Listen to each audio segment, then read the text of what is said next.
Assalamualaikum warahmatullahi wabarakatuh.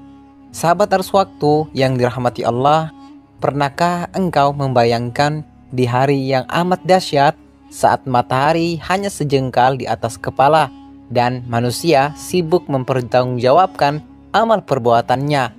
Ada sekelompok manusia yang melangkah ringan tanpa gelisah, tanpa diperiksa, dan langsung masuk surga.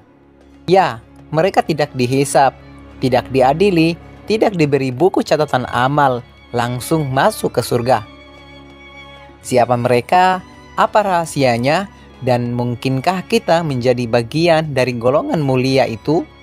Mari kita simak dengan hati yang jernih, penuh harap, dan rendah hati.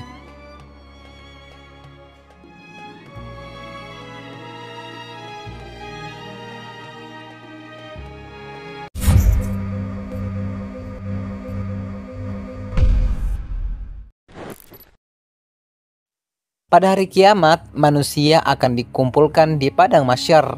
Matahari didekatkan, nafas sesak, keringat membanjiri bumi, semua menanti giliran untuk dihisap, diperiksa, dan ditimbang. Allah Subhanahu wa Ta'ala berfirman, pada hari itu manusia keluar dari kuburnya dalam keadaan bermacam-macam, supaya diperlihatkan kepada mereka balasan amal perbuatannya. Al-Quran Surah Az-Zalzalah ayat 6 hingga 7. Namun di tengah momen menegangkan itu, ada satu kelompok istimewa.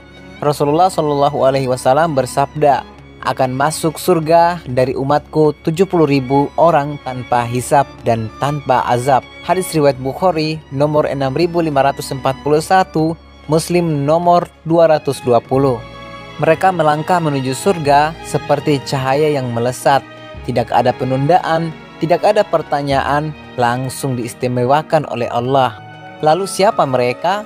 Rasulullah SAW menjelaskan dalam hadis riwayat Bukhari dan Muslim bahwa mereka adalah orang-orang yang tidak meminta diruqyah, tidak percaya pada pengaruh buruk benda-benda tatayur, tidak meminta disembuhkan dengan besi panas atau kai, dan bertawakal sepenuhnya kepada Allah. Mari kita renungi satu persatu.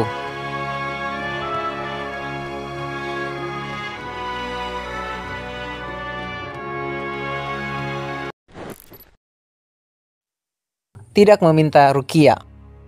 Mereka tidak bergantung pada ruqyah orang lain. Bukan berarti ruqyah itu haram. Rasulullah pun pernah meruqyah, tapi mereka tidak meminta karena ingin menjaga kemurnian tawakal mereka kepada Allah. Tidak tatayur atau tidak percaya takhayul.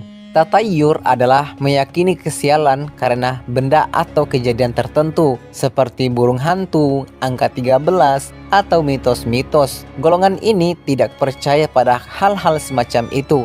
Hatinya bersih dari syirik kecil. Mereka yakin baik buruk hanya dari Allah. Tidak minta disembuhkan dengan kai atau besi panas. Ini adalah metode pengobatan Arab kuno.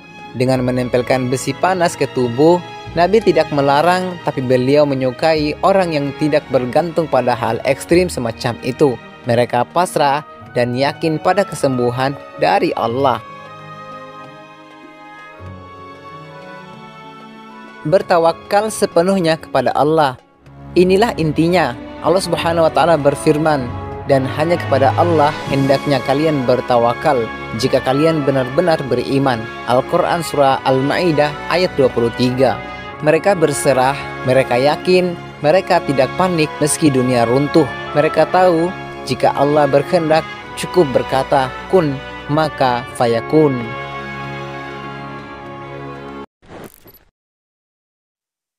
Dalam riwayat Imam Ahmad, setelah Rasulullah menyampaikan kabar tentang 70.000 orang itu, seorang sahabat bernama Uqaisyah bin Mishan berdiri dan berkata, "Ya Rasulullah, doakan aku agar termasuk dalam golongan itu." Rasulullah SAW menjawab, "Engkau termasuk." Lalu datang orang lain yang juga meminta hal sama, tapi Nabi bersabda, "Uqaisyah telah mendahuluimu." Hadis riwayat Bukhari. Hadis ini menyentuh, mengajarkan bahwa Kesempatan tidak datang dua kali. Ketika ada peluang menuju surga tanpa hisab, ambil, segera, jangan tunda. Golongan ini bukan karena keturunan, kekayaan, atau status sosial, tapi karena iman yang murni, tawakal yang total, dan jauh dari kata kesyirikan. Maka bersihkan hati dari ketergantungan pada selain Allah. Jangan mudah percaya pada ramalan, mitos, dan benda bertuah. Tawakallah seutuhnya sebelum berikhtiar, saat ikhtiar, dan setelah ikhtiar. Jangan minta-minta ruqyah atau pengobatan aneh.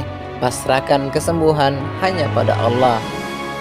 Sahabat arus waktu, saat dunia makin penuh fitnah dan akhir zaman makin dekat, mungkin berat rasanya menjadi bagian dari golongan 70.000 itu. Tapi bukan berarti mustahil. Allah Maha Pemurah. Selagi kita hidup, selagi jantung berdetak, pintu itu masih terbuka. Mari kita belajar dengan membersihkan tauhid kita, menguatkan tawakal, dan memohon kepada Allah. Jangan lupa like, komen, share, dan subscribe untuk kisah-kisah akhir zaman, surga, neraka, misteri langit lainnya hanya di Arus Waktu. Wassalamualaikum warahmatullahi wabarakatuh.